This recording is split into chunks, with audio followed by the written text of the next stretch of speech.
Malam bro. Halo, Halo malam malam. Ko Handi. Ah, Ya, malam apa malam. kabar Salam Ko? kenal bro. Salam kenal, salam Salam kenal. kenal. Senang sekali bisa nge-live nih bareng Ko Handi. Thank you banget udah diundang. Siap, siap, siap, siap.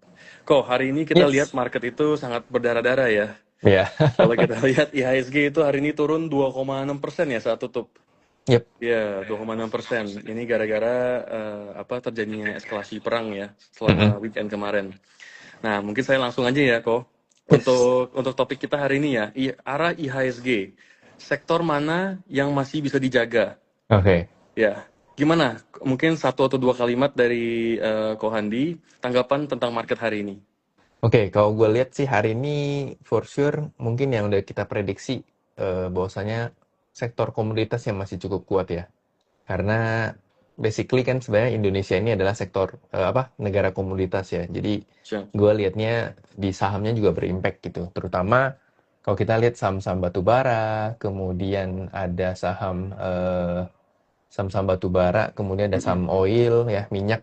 Minyak tuh kayak Medco, Elsa yang sempat opening dia gap up, Siap. kemudian dia turun lagi, tapi habis itu naik lagi sore-sore eh, karena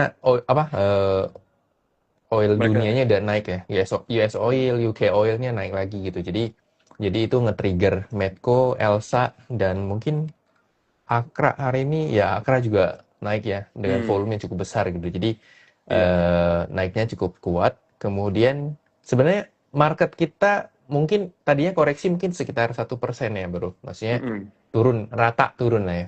Dari sektor banking, kemudian kita berbicara yang market cap-nya top 10 market cap ya. Which mean kan Mm-mm. sebenarnya ada banking, blue chip yang lain sama grup-grupnya Pak PP. Isinya saham-sahamnya Pak PP lah gitu. Nah, gue lihat tuh justru kayaknya hari ini tuh masih ada trigger puangan Mm-mm. itu di saham-saham Konglo. Which mean yang gue katakan saham-saham Konglo itu kayak saham Pak PP, kemudian grupnya Pak Happy Apsoro ya, Mm-mm. kayak Bufa, Mina, Padi gitu ya turun. Iya.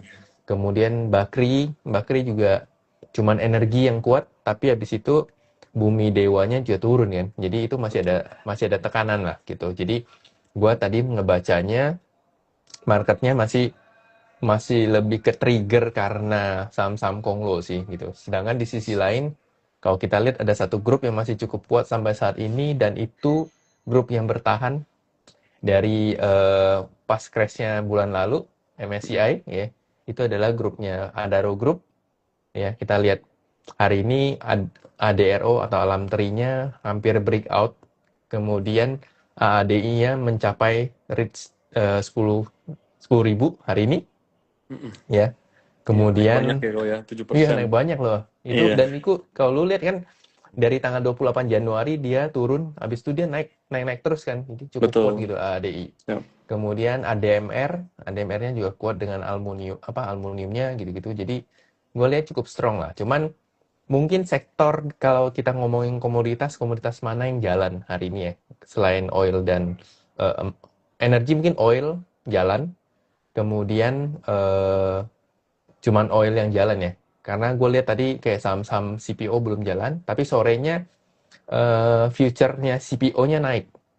Harga Oke. kontrak berjangkanya sawit itu naik. Siap. Kemudian gue lihat juga oilnya ke trigger naik lagi. Kemudian saham ini sektor bukan sektor batu bara, kontrak batu Oh, baranya juga juga melonjak ya. Jadi iya. harusnya besok mungkin masih sektor energi yang masih gerak, oil. Betul, betul. Justru gara-gara keterbatasan minyak ya sekarang ya. Jadi Ya ya. jadi semua oil spikes terus komoditas in general lagi bagus ya kok ya. Ya, kemudian in general lagi bagus. Sebenarnya kita nggak tahu pasti ya sebenarnya. Maksudnya kita nggak tahu pasti Mm-mm. sebenarnya benar-benar nggak nih oil yang di dunia, oil dunianya itu benar-benar terbatas karena ini. Hmm, Kan kita belum oke. belum cuman kan biasanya kalau di pasar modal kan nge-future Betul, orang betul, betul, memprediksi betul. dulu gitu. Dan Betul, misalnya betul, itu betul. yang jadi trigger saham-sahamnya naik lah kayak gitu. Nah, itu yang kita manfaatin sih sebenarnya ya. Dan gue lihat juga batu baranya akhirnya naik. Newcastle Coal itu naik 8%, which mean berarti Hmm. besok saham batubara masih jalan, mungkin CPO bisa ikutan, eh, Hmm. saham oil juga masih jalan, harusnya emas juga masih jalan. Emas gold udah 5.400 saat ini.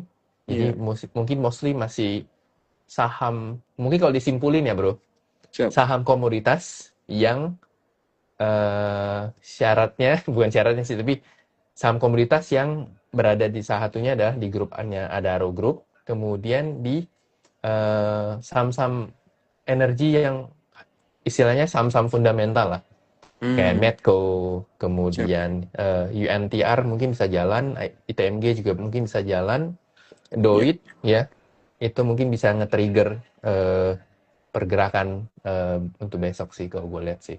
I see, I see. Oke, oke. Mm-mm. Menarik kok. Mungkin kita tarik mundur dikit ya kok ya. Oke, Kita bahas boleh. sedikit Mm-mm. dari apa dari sisi global ya, secara Ya, global dulu ya. heeh. Soal geopolitik global dan perang yang saat ini terjadi ya. Menurut kok apa dampaknya terhadap ekonomi global dulu nih kok? Iya, Kemarin ini saya sempat udah meliput dengan Pak Bernard ya ya, tentang akan adanya potensi eskalasi perang nih. Tiba-tiba bener, secara kejadian. weekend itu kejadian gitu. Ini udah berapa kali nih dengan Pak Bernard beliau suka nge-call tiba-tiba langsung kejadian gitu. Wah, Ya. bahaya nih. Iya, gimana kalau kira-kira tanggapannya? Ya sebenarnya ini eskalasi perang yang kalau nggak salah cukup luas ya, cukup luas. Dan ada potensi juga meluas. Eh, Walaupun sebenarnya gue melihatnya kan sebenarnya ini adalah ada campur tangan juga dengan US. Mungkin kita lihat Israel yang memulai, tapi sebenarnya kan dari belakangnya adalah US ya. US sebenarnya mau menekan eh, proyek nuklirnya Iran, itu salah satu untuk nge-trigger. Kemudian dia juga sebenarnya US itu mau menekan Iran supaya dampak secara tidak langsungnya itu adalah ke China gitu, karena I China see. merupakan salah satu eh, negara yang ngambil suplai minyak itu kan di Iran, dan kebetulan Iran itu ngasih harga yang diskon. Kalau nggak salah gue Hmm, baca di berita, Iran tuh ngasih ya. harga kontrak minyak yang diskon tuh ke China gitu. Jadi US tuh sengaja nekanin si Iran itu sebenarnya secara tidak langsung itu ingin Ya, mempengaruhi China lah kayak gitu. I see. Dan kita lihat mungkin kalau eskalasi perangnya makin meluas, mungkin ini akan jadi panjang ya gitu. Jadi problem ya. Dan ya jadi problem yang bakal panjang gitu. Harusnya negatifnya mungkin indeks kita susah naik. Mungkin positifnya adalah ketika saham-saham, mungkin kebetulan kita pegang saham-saham komoditas itu masih punya power untuk naik. Negatifnya lagi ya itu nge-trigger inflasi naik lagi, kemudian segala macam cost hidup kita Hmm, pasti naik lah, energi segala betul. macam, dan itu bisa men-trigger impact-nya, dampaknya kemana ya, dampaknya balik lagi ke perusahaan di mana COGS-nya naik, bahan baku, bahan bakar segala macam naik, itu akan mempengaruhi kinerja perusahaan lagi gitu. Jadi itu dampaknya Setuju. cukup Hmm, signifikan lah kayak gitu. Nah, eh, negatifnya lebih banyak daripada positifnya lah. Ya positif, let's say kita trading atau kita hmm. invest di saham-saham komoditas dan harga sahamnya naik, tapi kan di sisi lain tuh cost hidup kita naik gitu loh. Nah, Kehidupan, ya, betul, betul. ya, ya Iya, kan, iya, itu iya. yang terus soal kemanusiaan gitu, yang namanya perang pasti banyak korban lah kayak gitu. Jadi Hmm. ya lebih banyak nggak bagusnya lah kalau gue lihat Isi, sih gitu. iya, iya, setuju sih kok. Karena kalau Mhm. harga energi naik itu udah pasti di industrial kita Heeh. OPEX-nya meningkat ya. OPEX Ya. meningkat dan lalu semua harga akan naik dan inflasi Yes. terjadi ya. Seperti Mhm. itu. Nah, Betul. ini yang saya itu kemarin itu saya pikir ya, kan kemarin itu Amerika sudah mengambil Venezuela ya. Yes. Venezuela itu salah satu nomor dua ya untuk Nomor dua ya. cadangan cadangan minyak. Minyak ya. Nah, sekarang ini mereka itu mau ambil Iran. Iran ya. Jadi saya tuh pikir, apakah benar China atau Russia itu mereka belum beraksi nih kok. Heeh, jadi apa yang kita harus antisipasi nih? Apakah mereka akan biarkan saja atau menurut kau mereka bisa mungkin membantu Iran gitu, ikut membantu, ikut campur? basically China itu bukan negara yang suka perang ya. Kalau even sebenarnya kalau Trump itu orang pedagang ya, orang dagang, orang bisnis lah. Dia bukan kayak presiden sebelumnya yang emang hobinya perang gitu. Karena balik lagi Amerika kalau perang kan dapat duit ya. Iya. Mereka apply senjata segala macam, mereka punya pabrik senjata, perusahaan senjata gitu. Tapi sebenarnya basically Trump itu adalah orang bisnis. Cuman mungkin dia menggunakan strategi negosiasinya itu by powernya dia lah. Dengan apa? Dengan salah satunya mungkin kalau gue negosiasi nggak bisa, ya gue bisa perang nih gitu. Nah, China Iya. pun begitu. China itu bukan tipikal negara yang suka perang lah.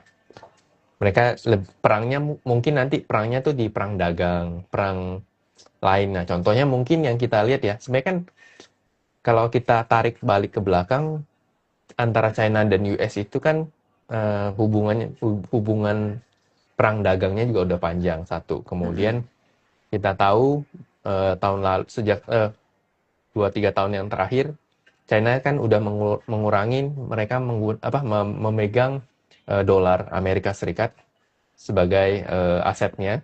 Kemudian Iya. mereka memutar uang mendedolarisasikan dan masuk ke gold. That's why kenapa Emas. Ya. emas sampai saat ini tuh masih bergerak, bahkan bisa bikin ATH lagi. Jadi semata-mata gold itu naik enggak cuman karena perang, masalah isu politik, geopolitik segala macam, tapi karena demand-nya muncul di China itu meningkat lah gitu. Jadi itu yang nge-trigger. Jadi strategi mungkin China itu lebih apa ya? Lebih sukanya kita adu strategi dagang deh ketimbang gua harus perang pakai senjata gitu loh. I see. Iya, Jadi iya, jadi betul, betul. agak susah untuk China itu melakukan gencatan senjata sih. Tapi tapi tidak menutup kemungkinan lah. Makanya gue lihat kalau ini makin meluas ya, Mm-mm. makin meluas itu makin makin panjang lah gitu. Kayak gitu Mm-mm. sih. Halo Pak Bernard. Pak Bernard.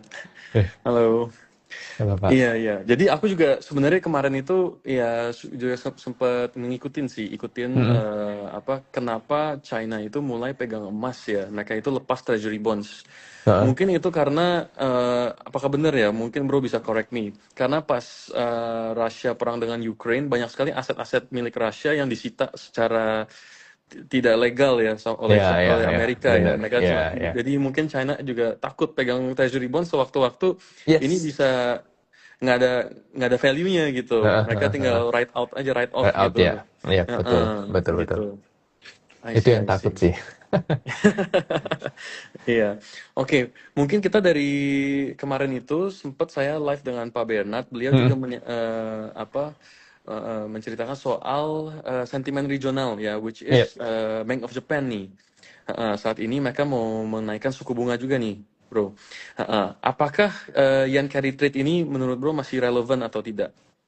Gua rasa mungkin yang carry trade masih relevan tapi nggak sebesar yang kejadian di tahun 2023 ya. Eh, Hmm. 2023 apa 2024?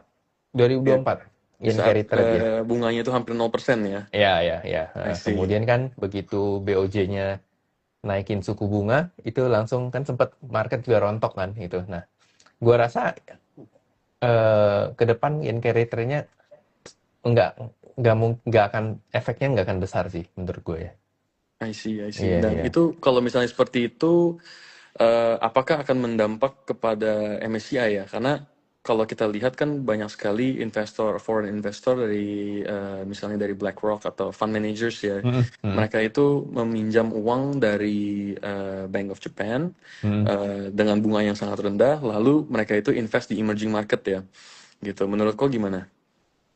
Ya itu jelas pasti ada impact. Cuman gua balik balik lagi kalau kita mau lihat seberapa besar impactnya, gua rasa itu tidak akan sebesar impactnya misalkan di yang kejadian di tahun 2023 gitu. 2023 atau 2024 lah gitu.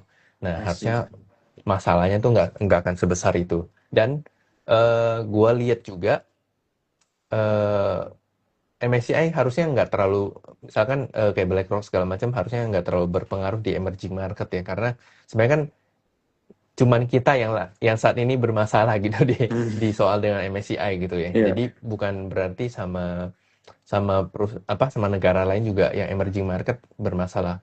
Bahkan gua ngerasa juga kayaknya Korea itu sangat-sangat punya potensi untuk naik ke develop market, kan Korea masih emerging Emer- market kan. Nah, Masih emerging. jadi Oke. ada potensi dia bisa naik ke develop market lah gitu. I Nah, itu see. itu bakal bakal bakal ada perubahan sih gitu. Cuman gua Mm-mm. rasa di emerging market yang lain selain Indonesia sih belum ada masalah yang seperti kita ya. Kan saya concernnya tuh di kita. Nah, ini yang jadi masih jadi masalah di Mm-mm. kita sih Dan kayak sampai gitu. hari ini belum ada itu ya, belum ada Belum ada kepastian ya. kejelasan. Iya, Belum iya ada betul. kejelasan. Ya, I mungkin masih see. negosiasi dan memang negosiasinya nggak akan beres mungkin dalam waktu sebulan 4 sampai 2 bulan lah, karena banyak banget hal yang ternyata masih dibenerin ya, mulai dari free float, Mm-mm. kemudian UBO segala macam, kemudian keterbukaan ya, pure pure masalahnya adalah free float lah. MSCI Oke. butuh transparansi, Mm-mm. butuh investasi investable ya, maksudnya yang lebih Mm-mm. gampang untuk diinvest, Ya. ya butuh transparansi, free float-nya 15%, contoh mungkin free float-nya 15%, tapi benarkah 15% itu benar-benar pure masyarakat Pure gitu? retail gitu ya. Ya, Heeh. atau ternyata ada kungfu-kungfu yang lain gitu.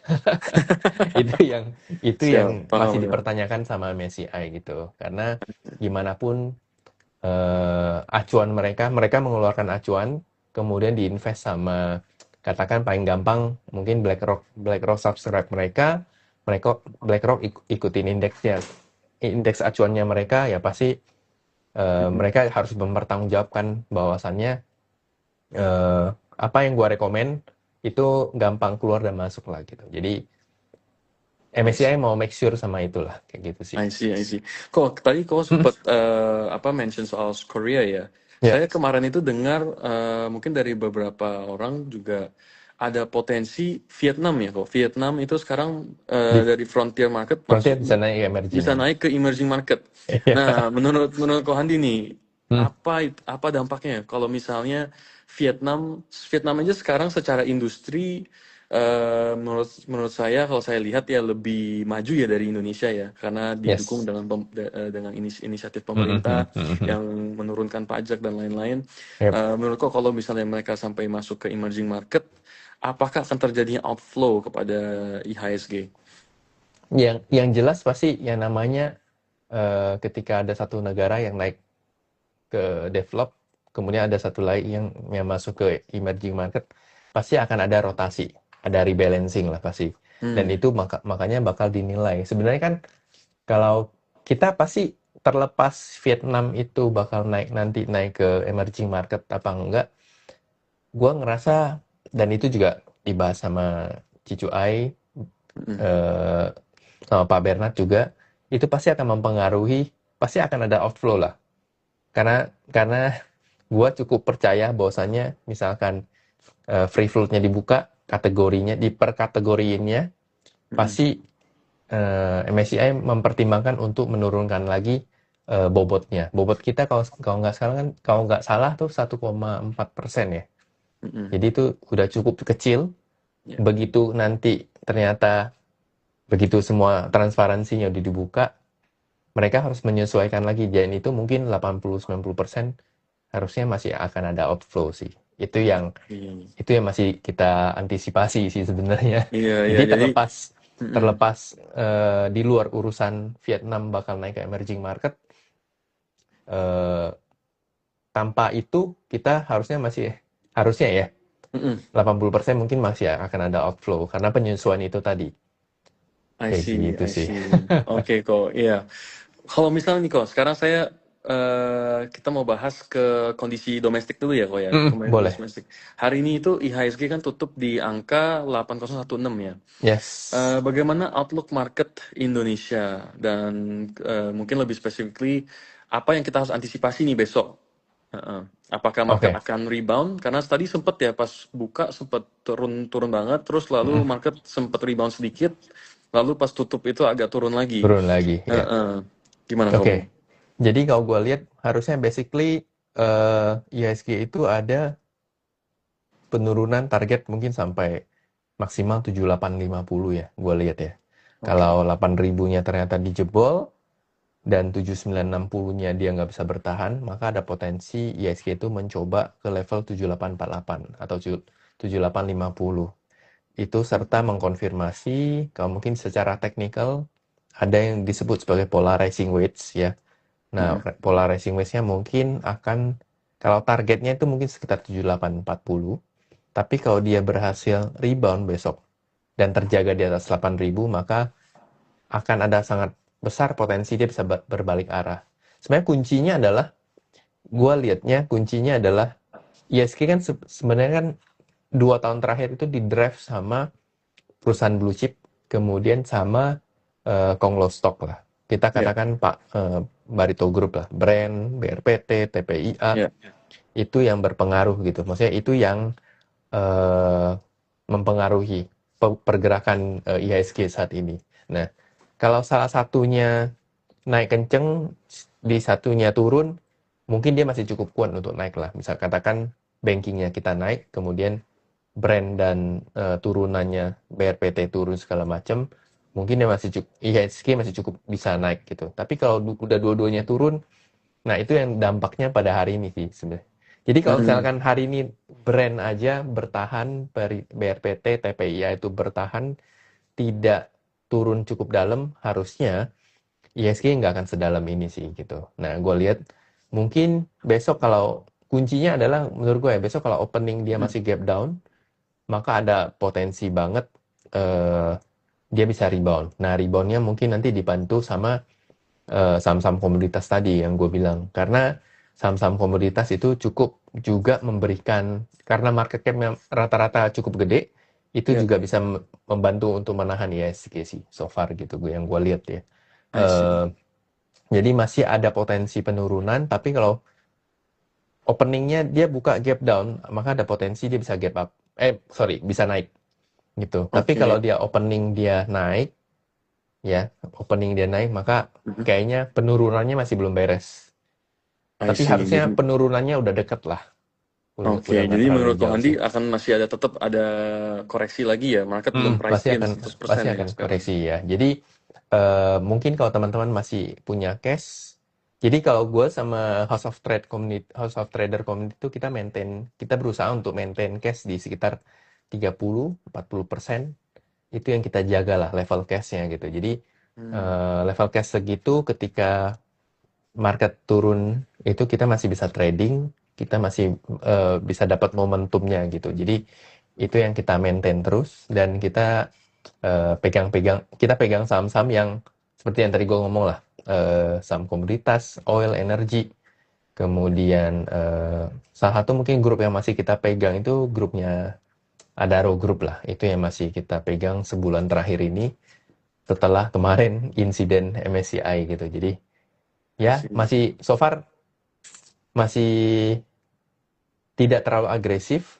Ya. Kita ngatur ngatur risknya aja lah Risk gitu. management-nya ya kok ya. Karena kita Money nggak management. karena kita nggak tahu kan, maksudnya ini arahnya mau kemana. Betul. Kita Setuju, nggak setuju. selalu punya, di market kan selalu punya peluang untuk naik dan turun gitu. Jadi once ketika tingkat resikonya lagi tinggi, uncertainty-nya lagi tinggi, ya biasanya gue sih menyarankannya, kita nggak tahu omongan orang di luar sana mana yang benar gitu. Kita nggak akan Mm-mm. pernah tahu pasti, oh omongan si A ini yang benar atau omongan si B ini yang benar. Nah, untuk kita bisa kontrol itu, ya kita, salah satu cara untuk kita bisa kontrol ya money management kita. I see. Kita Iya, iya. turunin level. Mungkin tadinya trading satu saham 100 juta, mungkin sekarang setengahnya aja lah. Karena kita mitigasi risiko. Ketika dia naik kita masih profit, ketika turun dan harus cut loss pun, cut loss-nya nggak terlalu banyak lah gitu. Mm-mm. Jadi I see. resikonya masih terjaga, Iya, modalnya iya. masih aman gitu. Jadi itu yang menurut gue yang paling realistis lah saat ini gitu. Walaupun Oke, apakah ditanya stres apa enggak, ya pasti stres gitu. Setiap hari punya betul. tensinya tinggi gitu. Tapi ya mau nggak mau gitu loh. Iya, iya, iya, Kayak paham gitu kok. sih. Kalau kayak tahun lalu, mungkin akhir tahun lalu ya, Q4 tahun 2025, itu sangat bullish ya. Jadi itu Iya, sangat very good bullish. time buat untuk Iya, semua traders ya. yes. Heeh. Nah, untuk kondisi seperti ini nih, ini yang benar-benar ngetes mental traders Ya, ini. ngetes mental, ngetes skill saat ini. Iya, Apa yang iya. kita pelajarin selama itu, ya sekarang ini yang diuji gitu loh. Mm-mm, mm-mm. Kira-kira kok Mm-mm. porsi-porsinya gimana nih? Kalau misalnya untuk sektor-sektor yang menurut Kohandi tadi masih cukup kuat, masih boleh dipegang, itu kan seperti Adaro ya, Adaro Group. Mm-mm. Nah, kira-kira berapa banyak porsi yang mungkin Kohandi berani untuk masih taruh di equity, dan equity-nya pun juga fundamental stocks ya, value investing. Yes. Lalu berapa banyak porsi dari portofolio Kohandi mungkin yang diparkir dulu di reksadana atau yang di hold cash gitu kok, untuk situasi seperti sekarang ini. Gue karena basically adalah trader, jadi Mm-mm. cash masih, gue pegang antara pegang cash sama saham lah. Sekarang tuh gue punya level cash sekitar 30-an%, 30% lah. Dari itu karena tadi ada beberapa barang yang naik, gue jual sebagian. Kemudian gue juga nambah ke beberapa saham, mungkin spesialnya saham-saham metal, kayak nikel kan belum jalan kemarin, bahkan hari ini Mm-mm. koreksi. Nah Ya. itu chance untuk masuk, untuk beli, nah itu yang masih gue maintain. Cuman kalau udah sampai gue harus parkir di obligasi atau di reksadana pasar uang, kayaknya masih belum ya. Karena Hmm. gue liatnya saat ini mungkin masih belum capai di level seperti tahun 2023, 2022 menuju 2023 lah, kayak gitu. Dan mungkin juga karena gue masih pegang di saham-saham yang masih cukup perform, jadi masih cukup oke lah. Walaupun sebenarnya setiap sahamnya porsinya nggak sebesar ketika tahun lalu gue beli. Let's say yang kayak Hmm. tadi gue bilang lah, biasanya mungkin beli satu saham 100 juta, sekarang mungkin sekitar 60 juta, 50 juta, gitu-gitu lah. I see, oke. Ya. Jadi benar-benar money management ya kok ya, money Ya, management ini ya. Ini kita nggak boleh apa karena greedy nggak boleh greedy. Karena apa? Karena once ketika kita tidak bisa ngatur uang di saat seperti ini dan uangnya habis, modalnya habis, ya lu ngapain lagi di pasar modal? Betul, betul kok. Ya kan? Aku aja sebenarnya sekarang itu aku strategi yang aku pakai itu capital preservation aja sebenarnya. Jadi gara-gara minggu lalu aku lihat kan di berita bahwa Amerika udah mulai gerakin apa kapal induknya tuh yang USS Ya, Gerald ya, Ford untuk support di Middle East. Aku kayak, iya, wah mereka pindahin kapal induk ke sana aja perlu ratusan juta dolar. Nggak mungkin ya. mereka sia-sia. Cuman ya. Iya, cuma mamer doang gitu. Jadi aku pasti, wah ini akan terjadi something nih. We don't know when, tapi bakal soon. Jadi Iya, aku ya. udah mulai clean out porto sih. Heeh. Iya, iya, iya. Kok mungkin Ya, apa nih saham-saham kita hari ini lihat nih cyclical stocks itu turun paling berdampak ya, yang turun ya. paling banyak. Nah, kira-kira eh, sektor apa yang sebaiknya kita trim atau kita hindari sementara? Yang jelas mungkin yang kita hindari itu yang pertama gua rasa mungkin ya. Ini balik lagi, kenyataannya bakal kejadian atau belum kita nggak tahu, tapi menurut sentimen sebagai penggerak market, mungkin sektor consumer ya, gue lihat ya. Karena consumer pasti akan dihadapkan dengan eh, terutama staples itu mungkin eh, akan dihadap, terutama mungkin ini ya, kayak ICBP gitu-gitu. Kemudian yang berhubungan sama makanan segala macam itu pasti Hmm. balik lagi, COGS-nya pasti akan jadi sentimen negatif lah, karena basically bahan bakarnya naik, bahan bakunya juga naik, itu akan berdampak pada earnings-nya gitu lah. I Jadi itu see. mungkin yang gue lihat. Kemudian mungkin yang gue masih hindarin karena gue nggak terlalu suka sama volatilitasnya itu adalah mungkin kayak grup sahamnya Pak PP ya. Maksudnya Oke. gue nggak against Pak PP karena gue Mm-mm. juga bersyukur 2-3 tahun terakhir 3 tahun terakhir kita profit banget sama Ya, dari grupnya Pak PP. Even betul, betul. anak gue lahir dari salah satunya dari brand gitu. dari Ah, trading brand, IPO, dari ikut IPO brand itu mereka nge-cover dia lahir anak gue lah gitu. Jadi wah, gue I see. nggak against Pak Mm-mm. PP, cuman gue melihat momentum saat ini tuh kayaknya tahun ini Pak PP udah waktunya mungkin istirahat lah saham-sahamnya gitu. Jadi Hmm, nggak akan apa ya, nggak akan perform lagi lah seperti tahun-tahun sebelumnya lah. Karena I see. ya setiap saham ada masanya dan setiap masa itu ada sahamnya lah gitu. Jadi Setuju. saat ini gue mungkin akan menghindari itu dulu. Kemudian mungkin kayak saham-saham konglo yang lain mungkin gue lihat masih cukup berat di di bumi ya. Bumi Hmm, sebagai triggernya itu juga masih cukup berat untuk, kecuali kalau teman-teman yang bisa scalping, yang jago scalping ya mungkin boleh lah. Itu cukup bagus, bisa memanfaatkan volatilitas dan naik turunnya. Tapi kalau enggak, mungkin better bisa hindarin dulu sih kayak gitu. Nah, I see. sama saham Konglo beberapa mungkin gue lihat mungkin masih yang gue watch mungkin saham-saham kapal ya masih cukup oke. Nah itu mungkin bisa masih ada momentum. Oke. Hari ini sore sore tadi SMDR-nya udah gerak, jadi mungkin kayak Temas, walaupun mereka nggak langsung direct impact terhadap kondisi di Timur Tengah, tapi gue rasa masih itu bisa men-trigger marketnya bisa naik lah kayak gitu. Nah, I see. Karena mereka carry oil tankers ya. ya akhirnya all Biasanya tankers oil kan, ya tankers. gitu. Jadi Oke.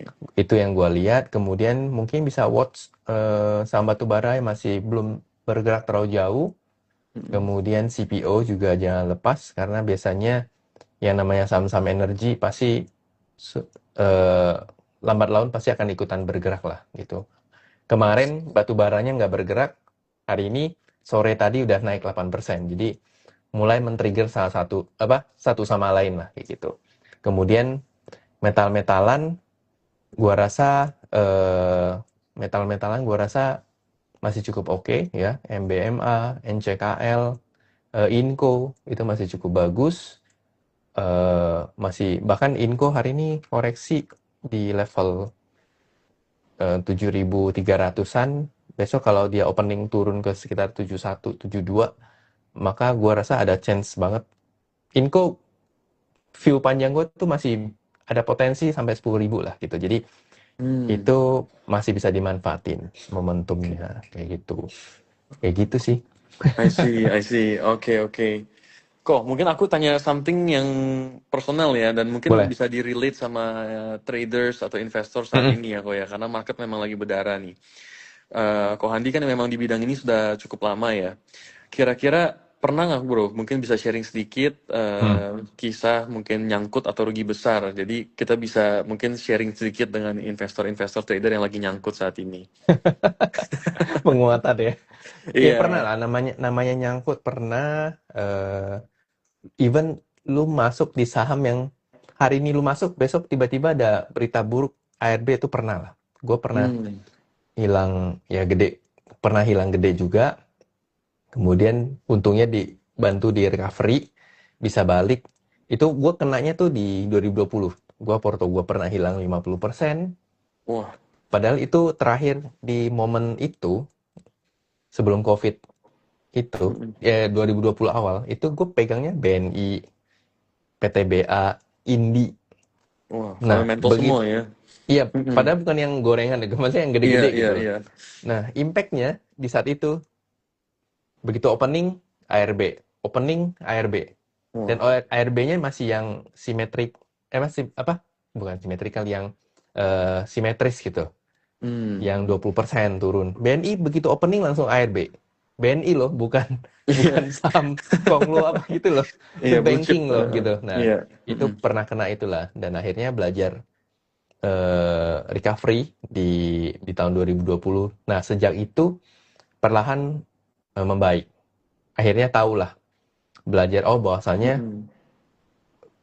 pelajaran yang pertama yang kita ambil selagi bisa keluar ya keluar gitu. Selagi bisa Mm-mm. cut loss ya cut loss. I Better see. cut loss saat ini dan ada chance misalnya ketika market lagi turun nih. Nah, Mm-mm. ada chance untuk cut ya cut dulu.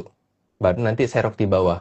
Karena menurut buat gua lebih gampang cut loss terus gue serok di bawah ketimbang lu ketarik ke Stuck bawah gitu terus ya. lu mesti perbaiki, itu lebih susah gitu.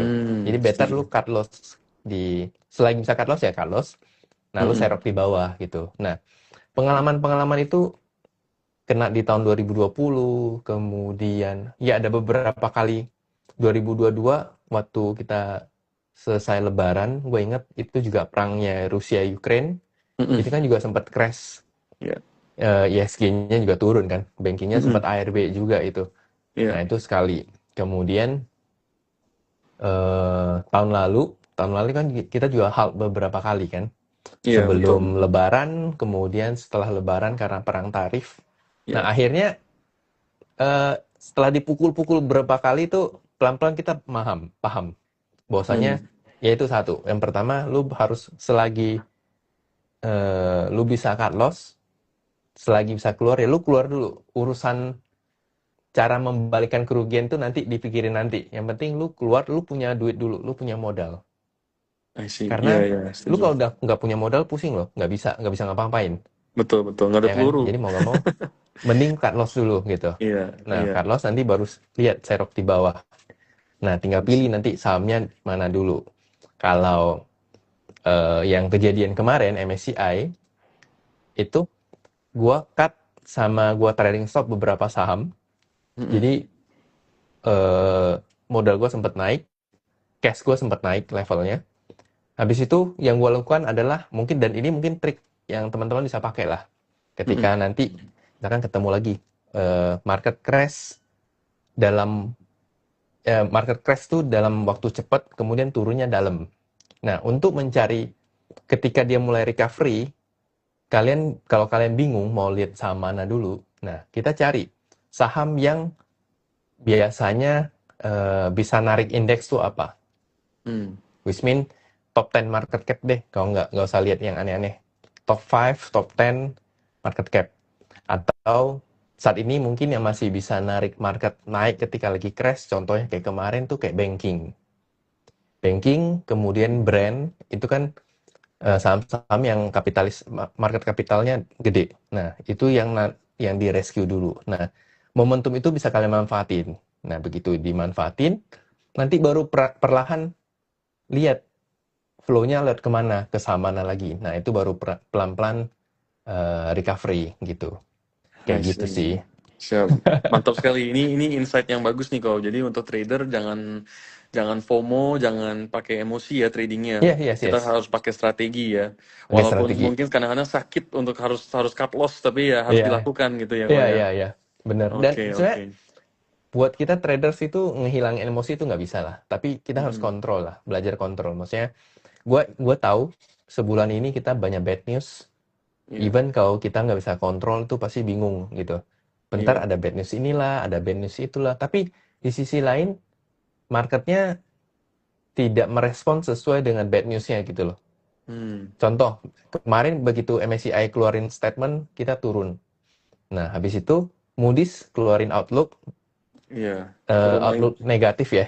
Iya, betul. Tapi marketnya turun tapi nggak bikin new low yang Hmm. sebelumnya gitu. Mm-mm. Kemudian besokannya dia recovery.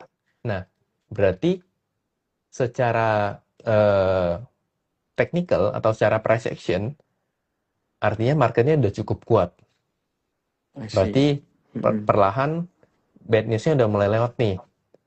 Nah, di saat itu perlahan kalian cari saham-saham mana yang udah kira-kira udah mulai oke, dia tidak turun atau menembus support terdekatnya atau support yang ketika dia bikin crash crash yang terdekat gitu. Jadi ya udah, Mm-mm. itu yang I see. dimanfaatin lah Siap, gitu. siap, siap. Harus tenang sih sebenarnya. Kuncinya itu adalah Betul, tenang. betul, betul, betul. Iya, iya. Iya, kalau seperti saya yang kurang kuat mentalnya, mungkin saya udah apa? Saya hold cash aja dulu, saya main Iya. aman gitu. Ini nggak masalah sih sebenarnya. Maksudnya Mm-mm, mm-mm. even lu sampai sekarang ada kok orang yang hold cash sebulan Iya. ini itu nggak apa-apa gitu loh. Maksudnya Mm-mm. cocok-cocokan strategi orang lah. Cuman kalau lu nggak bisa menahan gejolak, gue pengen ikutan nih. Kan toh sebulan kemarin ada aja tuh saham yang naik gitu. Gue Mm-mm. pengen masuk tapi gue ragu. Ya seperti itu yang tadi gue bilang. Strateginya adalah ya lu beli tapi size size pembeliannya nggak usah sebesar seperti sebelumnya gitu. I see. Dan Hmm. dan lagi-lagi kan crash kemarin tuh ngajarin kita bahwasannya lu mau sejago apa ketika bull market, tapi once ketika trennya patah, sebenarnya skill lu atau hasil lu belajar selama itu bakal kepake di momen yang seperti ini, bukan ketika bull market gitu loh.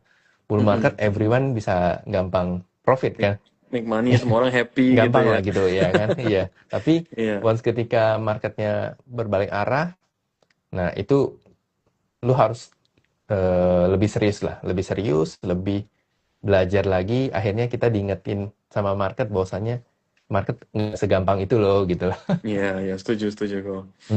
Oke, kok mungkin kita mulai menjawab Boleh. berapa ini ya kok ya stock picks Iya, mungkin dari di kolom chat yang mereka sudah tanya. Jadi hari ini kan ada banyak saham energi yang naik ya kok ya. iya. Seperti ini ada pertanyaan nih, Medco, Elsa, Mm-mm, Esa. Kira-kira mm-mm. apakah masih bisa entry? Mereka sudah ini Medco hari Wah, ini saya lihat udah naik 15% nih. Ada yang iya masih mau Medco. entry. Mm-mm. Kira-kira Eh, gimana kok? buat sekarang kalau lu entry tapi untuk swing sih harusnya susah. Tapi kalau misalkan itu secara risk and rewardnya udah nggak terlalu cocok lah gitu. Walaupun Hmm. sebenarnya kalau dia besok misalkan bisa koreksi deket-deket 1800, tapi gua rasa agak susah ya. Tapi tidak menutup kemungkinan eh, bahkan mungkin itu bisa ada chance untuk bisa masuk lah kayak Medco. Cuman kalau ditanya, gue sih menyarankan kalau kalian belum punya ya jangan kejar lah, Jangan entry dulu ya, kita jangan wait entry and see karena ya. itu rawan nyangkut di pucuk gitu. I see. eh itu Medco ya. Mungkin yang baru yang apa ya, yang masih belum gerak begitu banyak tuh mungkin Akra ya. Akra itu lagi di posisi resisten di Hmm. 1400. Jadi kalau besok dia bisa breakout ya itu lebih bagus. Jadi kalau gua lihatnya Elsa Medco tuh sebenarnya jangan dikejar karena secara risk and reward tuh nggak terlalu cocok. Sudah Kalau naik ya. mungkin kalau kalian eh, nyari saham yang mungkin oil yang lebih kecil, ya Mm-mm. oil yang lebih kecil mungkin sekarang tuh masih ada Apex ya, APX, Apexindo. Itu Hmm. dia baru mulai bergerak juga. Cuman ini saham yang cukup volatile, jadi harus hati-hati juga. Ingat resikonya, ya. Iya. Once ketika dia berbalik arah, biasanya model-model saham begini tuh bisa ARB gitu. Nah, I see. Apex ini masih cukup bagus. Dia juga baru breakout tanggal 2 Maret. Hari ini geraknya nggak terlalu banyak, cuman volumenya cukup besar. Harusnya dia ada potensi banget nyentuh 280 gitu ya. Oh, Jadi itu untuk Apex, itu tuh sektor oil sih. I see. Oke. Mhm. 280 ya. Iya. Saya save juga nih kok. Kita sambil. Oke, mungkin saya Lumayan. bacain lagi ya kok ya. Kita Hmm, ada berapa pertanyaan nih. PPRE, BP Padi. Tolong PP, dibahas ya. PPRE, PPRE. PPRE. Apa itu? Aduh, saham konstruksi itu saham yang Konstruksi. gue kurang hoki di saham konstruksi. Oke, mungkin kita bahas yang lagi hype kemarin Pak, yang BP itu. Oh, BP. Yang BP. Heeh. Iya, iya, iya. BP ini ya, WTE, Waste Management, proyek Mm-mm. Waste Management. BP akan kurang bagus kalau dia turun di bawah 266. Jadi so hati-hati, Oke. dia mungkin ada potensi koreksinya itu sampai sekitar mungkin bisa sampai sekitar 250-an ya. Gue lihat 250 ya ya. kalau dia level 260 jebol mungkin bisa ngetes sekitar 250 240-an. Itu Hmm. mesti maintain di situ. Karena gua rasa kayaknya momentumnya udah lewat. Pengumumannya udah keluar. Coba gue Iya, lupa. Tapi betul coba betul. cek aja pemenang proyek Jadi kemarin itu Westman. ada berita kok bahwa Bakri itu akuisisi Mm-mm. BP. Jadi Yes. mungkin itu pun juga driver kemarin itu BNBR ya, Oh sempat ya, udah betul, lepas betul. FCA, terus abis Mm-mm. itu Hari ini sempat naik. arah, Mm-mm. gitu. Tapi Gi- mungkin newsnya udah mulai reda ya. Iya, iya, iya. I see. Hati-hati jangan kayak BP rawan rawan nyangkut di atas lah. Mungkin kalau dia koreksi, perhatiin mungkin ya seminggu 2 minggu ke depan kalau dia koreksi dan dia sudah mulai tidak mengalami penurunan yang cukup signifikan, ya mungkin boleh dipantau sih gitu. Tapi Oke, mungkin I guess rasanya 240-an, 240 mungkin bisa dapat sih kayak gitu. I Area-area see. situ sih. Oke, oke. Kok, ini ada satu Hmm, pertanyaan lagi nih, malam kok. yes. Apakah bear market 2026 bisa berlangsung 1 sampai 3 tahun ke depan? Lama banget. Aduh. Sepertinya nggak segitu lama harusnya ya. Bear market sih harusnya nggak Mm-mm. akan event sebenarnya sangat ada potensi market bisa naik lagi sisa tahun ini. Gue melihatnya mungkin di semester 2 ya. Semester 2 masih masih sangat berpotensi market bisa berbalik arah gitu. Jadi eh, karena kan market udah naik setahunan ya dari seingat gue dari Lebaran turun. Habis itu kan dia langsung naik-naik terus nih. Ini wajar banget kalau mungkin tahun ini dia bakal koreksi, Mm-mm. antara koreksi atau mungkin sideways, tapi tidak menutup kemungkinan juga bakal masih bisa ada potensi dia untuk bullish lagi gitu loh. Karena eh, rasa-rasanya nggak sulit untuk dia bisa bear market lah. Kecuali Ya. kecuali mungkin masalah MSCI-nya belum beres ya. Gua tuh yang gue takutin ISG saat ini tuh bukan soal perang ini loh sebenarnya. Mm-mm. Tapi yang paling gue takutin itu adalah MSCI. Iya, setuju kok. Itu yang gue paling takut Heeh. karena itu yang bisa men-trigger ISG bisa halt lagi, bisa turunnya dalam lagi gitu. Tapi kalau kalau perang ini tuh nggak, menurut gue nggak terlalu turunnya mungkin ya turun, tapi nggak akan separah kayak kasus-kasus MSCI gitulah. Nah itu yang paling gue takut sih sebenarnya kalau kalau ditanya ISG bakal susah naik karena apa ya salah satunya adalah eh, ya berhubungan sama MSCI lah, Moody's Iya. lah, Mm-mm. S&P lah kayak gitu. Itu yang lebih rawan untuk saat ini. I see. Iya, iya. Karena Mm-mm. mereka waktu itu sempat nakut-nakutin dengan frontier market, kata-kata frontier Ya, itu ya. Itu yang iya. bikin, kalau misalnya frontier market outflow-nya bisa mungkin berapa ya kok? 400 P Wah, ya? bisa gila, iya, gila Sekitar banget. segitu ya. Jadi itu Mm-mm. kita punya apa, dana pensiun dan BPJS saja mungkin nggak cover Iya, iya outflow betul. itu Dan ya.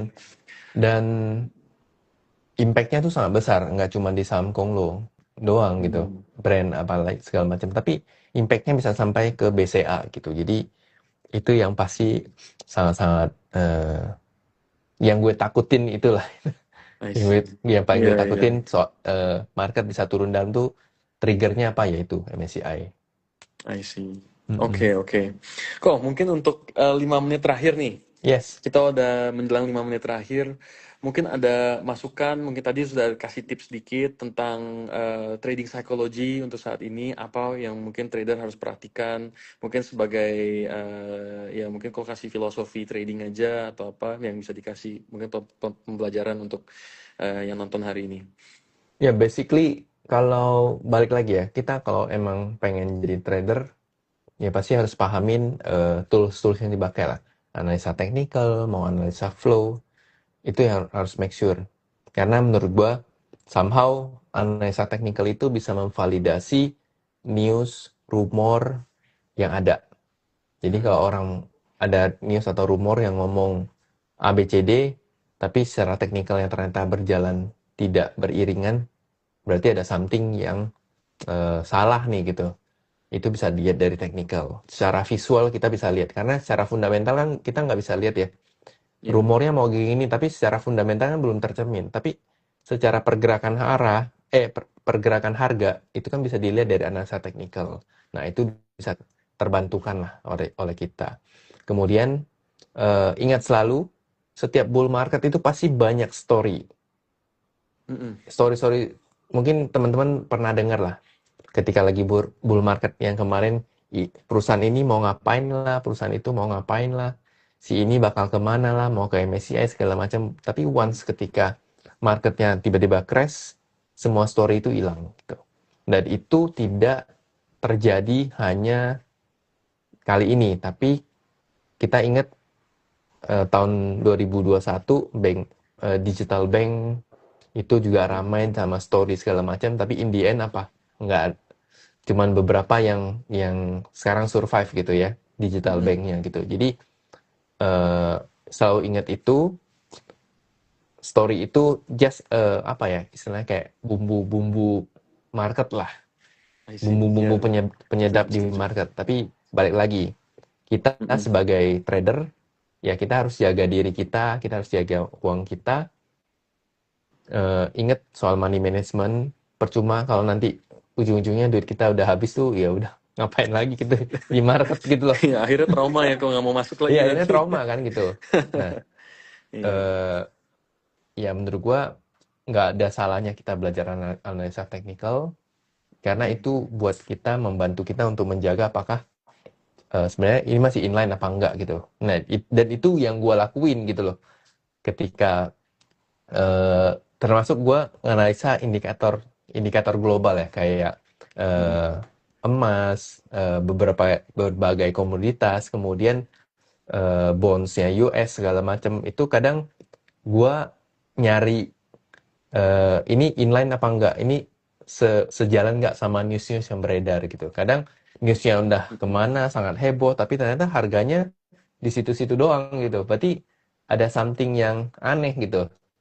Nah, itu bisa kalian validasi dari situ. Jadi itu yang paling, menurut gua kalian boleh pelajarin itu. Dan ingat yang tadi yang ngomong ya, maksudnya setiap bull market itu pasti ada banyak story, tapi kalian harus tetap menjaga risikonya. Ketika kalian masuk dan ternyata loss-nya udah mulai dalam, ya tidak ada salahnya kalian cut loss gitu. Urusan nanti masuk lagi apa enggak, itu urusan kedua. Yang penting kita selamatin dulu modal kita. Gua juga pernah, misalnya gini, kadang ya bro, kadang orang cut loss, habis itu dia udah nggak mau lihat. Padahal sebenarnya enggak kan. Gua Iya, cut loss di satu saham bukan berarti gua anggap saham ini jelek gitu. iya. Gue masih bisa masuk lagi ketika apa? Ketika misalkan dia udah mulai rebound. Ya, gue tinggal masuk lagi, mudah-mudahan bisa profit gitu. Ya udah gitu. Jadi Iya. karena banyak orang yang habis cut loss dia udah nggak mau masuk saham ini. Padahal sebenarnya itu salah gitu. Kita begitu kita cut loss, kita nanti kan bisa pantau lagi, oh dia turunnya sampai mana, ada potensi rebound apa enggak. Nah, di saat itu kita masuk gitu. Jadi ya Iya, ya iya. nikmatin prosesnya, belajarnya lah. Jangan ngejar hasilnya doang, karena kalau ngejar hasilnya ya kita nggak akan belajar gitu. Kayak Mantap gitu sih. sekali. Siap, siap. Jadi the thrill itu is in the journey ya. Iya, ya, ya, betul. Kalau sudah sukses trading, udah lama-lama adrenalinnya udah hilang ya, Udah hilang ya. dopaminnya itu. Oke, Jadi oke. harus nikmatin prosesnya, dan prosesnya harus ada progresnya lah. Kalau proses terus kan nggak, tapi kalau nggak ada progres yang percuma. Kayak gitu Setuju, sih. setuju, setuju, kok. Iya. Oke, pembahasan ini seru banget kok. Thank you so much. Thank you Ya, dan banget. untuk teman-teman yang telah join, tenang saja karena live ini, sekali lagi live ini itu direkam dan diupload ke Instagram Skor Sekuritas. Oke, sampai ketemu di T-Talks Oke. berikutnya, teman-teman. Terima kasih. Thank you, Bro Handi. Thank you bro. Ya, Thank you selamat ya. malam. Selamat malam. Oke, Thank you guys. bye. Dadah.